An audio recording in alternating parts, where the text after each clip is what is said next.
და მამისათა და ძისათა და სულისა წმინდისათა. ამინ. ჩვენთან არის ღმერთი. დიდება და მადლობა ღმერთს დღევანდელი წირვისათვის.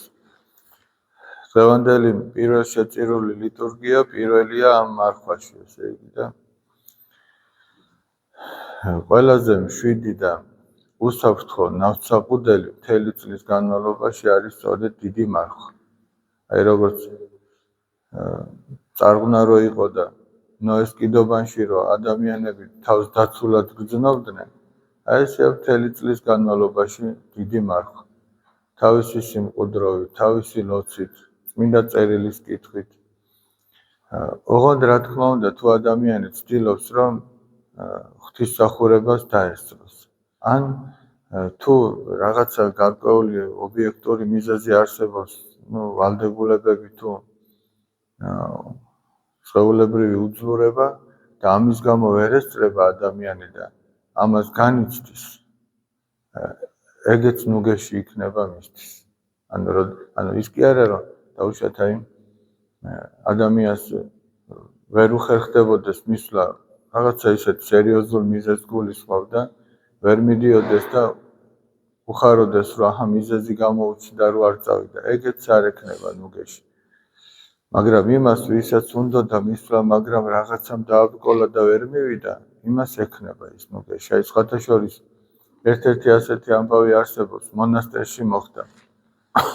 თუ არა ვწდები, ათონის მთაზე. როდესაც გამოვიდა დიაკონი და უნდა ეკმია, ბერები ისვენ და ყველასთვის უნდა ეკმია და ერთი რომელიღაცა გამოტოვა და მას არ უკმია. და სხვაგან ცარიელი სტასიდი იყო. სტასიდი ნიშნავს სკამი არის ესეთი სპეციალური, რომელიც სხვადასხვა მოხერხებულია იმისათვის, რომ ილოცო, გინდა ფეხზე დადგები, გინდა თუ დაიღლები, დაჯდები, სხვადასხვა პოზიცია. ძალიან კარგია სათონის მთაზე და საბერძნეთში გავრცელებული ფორმაა და არა მარტო იქ და ერთი ცარიელი სტასიდი იყო და მივიდა და იქ უკმია. და ეს ბერი შფოთავდა ამის გამო, რომ მე აქ ვიჯექიო და არ მიკმიაო და იქო ცარიელს გავს უკმიაო და საბოლოო ჯამში რა გამოჩნდა. ეს სულიერი ადამიანი იყო, როგორც ჩანს. იმაზე მეც ხედავდა ვიდრე დანარჩენები და სინამდვილეში რა მომხდარა. ის რომელიც იქ იყო ადგილზე, გონებით სულ სხვაგან იყო. და ის რომელიც არ იყო ჯერ მოსული, რაღაცამ დააბრკოლა, ვერ მოვიდა, მაგრამ წუხდა იმის გამო, რომ იქ არ იყო. ანუ მისი გონება აქ იყო წირვაზე. ხო და აი ეს არის ძალიან მნიშვნელოვანი. შეიძლება ახლა ჩვენ ტაძარში ვდგავართ, მაგრამ სადღაც სხვაგან ვართ. შეიძლება სადღაც სხვაგან ვართ, მაგრამ ჩვენი სული და გული აქ არის. და ვისის სული და გულიც აქ არის, ან შეიძლება ვისიც არ არის, მაგრამ თავის თავს აიძულებს და ძალით მოყავს საკუთარი თავი. ეს არის ძალიან მნიშვნელოვანი. ესე ამბობს უფალი, რომ სასუფეველი ცათა იძულების და რომელმან აიძულოს, მან მიიტაცოს იგი. ანუ შენ უნდა აიძულო საკუთარი თავი. თუ არ აიძულე საკუთარი თავი, რაღაცა გააკეთებინო, ლოცა იქნება, მარხვა იქნება, ესე იგი რაღაცისგან თავშეკავება იქნება კიდე. ეს ნიშნავს, რომ ესე იგი ჩვენი დაცემული ბუნება ჩვენ ჯოჯოხეთში მიგვაქანებს. ჯოჯოხეთს არ ჭირდება თავისი იძულება, იმას ისევე მოგართმევ. მაგრამ სასუფეველს ესე არავინ არ მოგართმევს. სასუფეველს ჭირდება შრომა და საკუთარი თავის იძულება. როგორ ამბობს უფალი, რომ უარყოს თავითვისი, აიღოს ჯვარითვისი და შემომიდგეს მე. უნდა უარყო შენი დაცემული ბუნება. არ უნდა კვერი არ უნდა დაუკრა, ესე იგი, ყველაფერზე არ უნდა დაეთანხმო. როცა რა უნდა, ყველაფერი კი არ უნდა გაუგონო, არამედ ღვთის რჯულს უნდა შეუსაბამო, რაც საჭიროა, ის უნდა გააკეთო.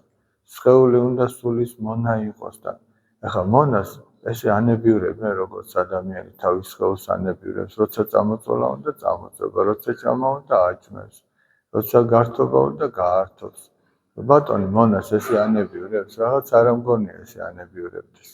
მაგრამ ჩვენ სამწუხაროდ ჩვენ სხეულებრივ მოთხოვნილებებს აი ესე ვეთანხმებით და ვანებიურებთ, მაგრამ წმინდა მამა ამბობს, რომ ლომსო, ვინცო ეფერებაო, ხშირად მოათვინიერებს ხოლმე მას. მაგრამ ვინც სხეულს ეფერებაო, ის უფრო მეტად გაამძვინვარებს. წმინდა იოანესინელი ამბობს, თუ არა ვწდები, ეს წმინდა მამა ამბობს. რაც უფრო დავფოფინებ და ეფერები, რა თქმა უნდა, ეს ტაძარია სულისაწმინდისა და უნდა ჯანმრთელობა შეინარჩუნო. აქ ამაზე არ არის ლაპარაკი. აქ ლაპარაკია სიამოვნების მოყარეობაზე, ფუფუნებაზე, შვება განცხრომაზე. და ვინც თავის სხეულს ესე ანებირებს, უფრო მეტად გაამძვინვარებს საკუთარ თავში აივნებებს და ადამიანი საბოლოო ჯამში შეიძლება ვნებების მონა გახდეს.